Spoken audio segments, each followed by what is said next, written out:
Let's go to London. An academic and international negotiator, Nomi Bar-Yaacov. Thank you for speaking with us here on France 24. Thank you very much, Francois, for having me on your show. How precarious is it at this point? It's not yet signed. No, it's not yet signed, and there's tremendous anxiety among the hostage families and all those who are sick and tired of the war and the inhumanity of it all and would like a deal. Basically, it's until it's signed, until it's approved, until Sunday comes. So much can happen, but I think it will happen. And the only reason that this time it will happen is because the US has decided, or the incoming US President-elect Donald Trump has decided to exercise the necessary leverage over Benjamin Netanyahu. And I think he'll continue to exercise that leverage. And that's why I think the deal will happen. Why did he weigh in? Oh, I think he's interested in the Saudi deal. He's interested in money. He's interested in a one-upmanship against President Barack Obama, who he feels received the Nobel Peace Prize and shouldn't have done. And many people feel that way. It was basically more rhetoric than action. And I think he would like to ensure that he will, that's his goal, receive a Nobel Peace Prize. And that's the drive, that and the Saudi deal. He doesn't want the US involved in wars. That's what he said. He would like the economic deals to thrive. And that's what needs to happen. So it's not just the ceasefire. One needs to pave a very, very clear, crystal clear road with a very clear timeline to Palestinian statehood. To see stability. Yes, go ahead. So I was going to ask, our correspondent Noga Tarnapovsky reporting that far-right coalition partners of Benjamin Netanyahu stating that, well, we'll sign on to the deal because we know Netanyahu's okay with phase one, with the initial exchanges, but that the war will continue and that we won't go to a permanent ceasefire in the end. How will the incoming Trump administration receive it if that is the actual plan? Well, it's a very, very difficult question. It's an excellent question. And in fact, the cabinet, the security cabinet is planning to vote, as Nogat said correctly, only on the first phase. But it all depends on whether President-elect Trump will continue to force Netanyahu's hand, and I think he will. And I think that the right-wing coalition members... So just to be clear, he'll make him go to phase two and phase three. He will make him go to phase 2 and 3, but it may take longer than the 42 days to move from phase 1. Phase 1 may end up taking a very, very long time. It's currently drips and drabs, 3 or 4 hostages to be released once a week, with close to half, 14 on the last day, or the last week. That 6 weeks. That's an awfully long time. An awful lot can go wrong in 6 weeks. So an awful lot can go wrong, as you can see, every hour. So it's a very, very fragile, complicated agreement, and it will depend on the will of the parties principally, and on the monitoring, compliance and verification mechanism that the 3 sponsors and the 3 mediators, who are also the guarantors, namely Qatar and Egypt and the US, have set up. And that has already been agreed, and they will be based in Egypt, and they will deal with every minor or major complaint of a ceasefire violation, because we are expecting many of those. And this is essentially the same deal that was floated back in the spring. What did you think of it then? What do you think of it now?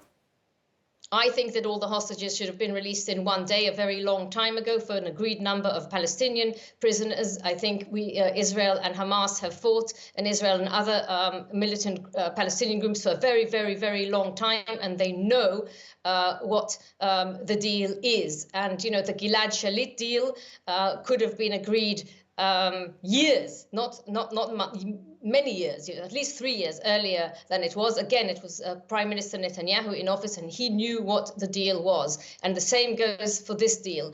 The US administration failed drastically to force the deal on Netanyahu, costing a huge toll of lives, mainly the Gazans. At least 10,000 have been killed that we know of. We don't know about those under the rubble, and of course also many hostages have perished since.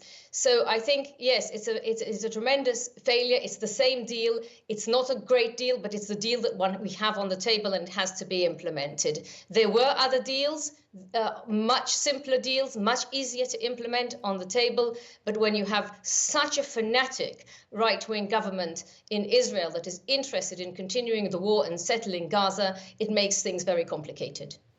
Stay with us, Nomi. We're going to listen to the U.S. Secretary of State, Antony Blinken, who spoke just moments ago.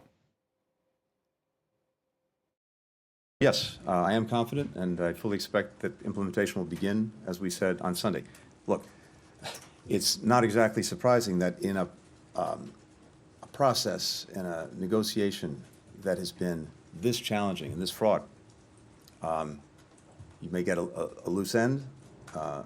We're tying up that loose end as we speak. We're with Nomi Bar-Yaacov in London, and we're joined now from Washington by Khaled Elgindy, adjunct professor at Georgetown University. Thank you for speaking with us.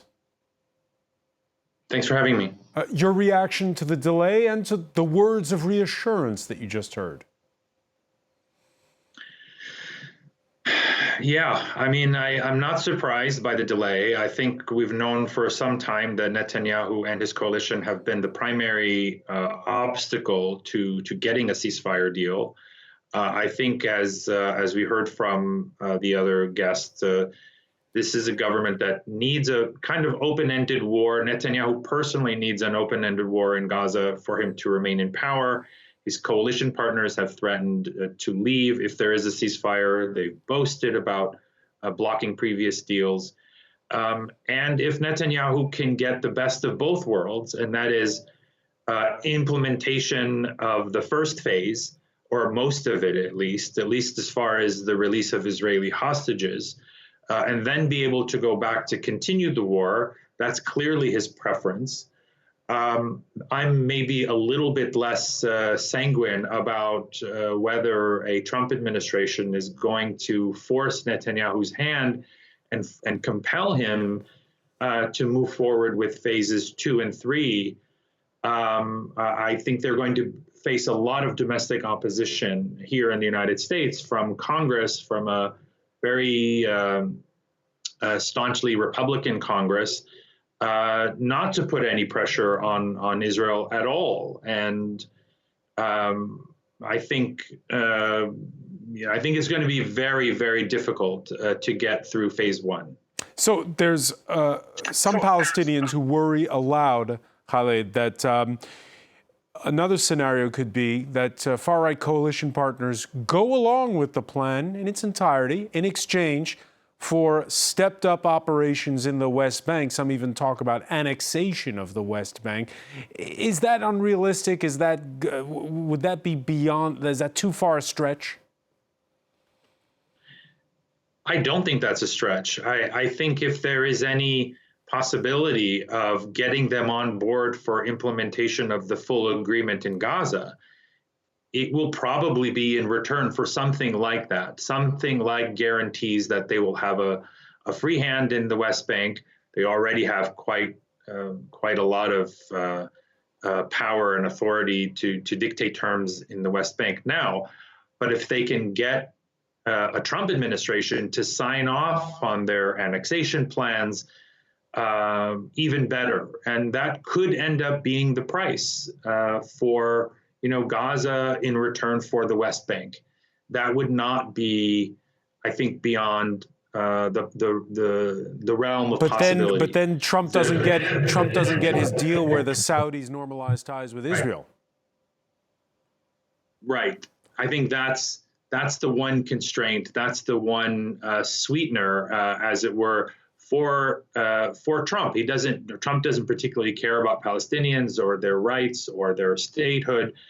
He has members of his incoming administration who openly reject even the idea that Palestinians are a people. And so the one thing that could convince him and entice him to move forward on Palestinian statehood would be the prospect of Saudi normalization. But I think he has to go through this process. I think he will. I think that may be the end game, but we might still see in the interim some kind of deal struck where, okay, we'll relent on the Gaza ceasefire if you give us annexation in the West Bank, and then the Trump administration will fight that battle later on if and when the Saudi normalization prospect becomes viable. Nomi Bar-Yaacov, 4 days out from a inauguration in Washington, many past U.S. presidents have tried their hand at trying to broker Middle East peace and failed. Is Donald Trump sleepwalking into such an endeavor?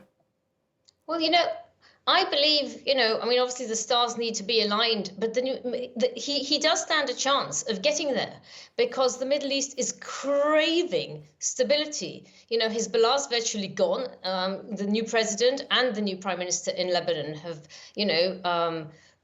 been elected on a ticket that the military wing of Hezbollah will be wiped out and all the arms will only be held by the governments, the Lebanese armed forces. There is a new interim government in Syria and a lot of international effort to ensure that it will be obviously locally led, Syrian-led, and there is no room, there really is absolutely no room for the spoilers. The Saudis will do anything to ensure stability. They have even called for the first time this week what's happening in Gaza genocide officially.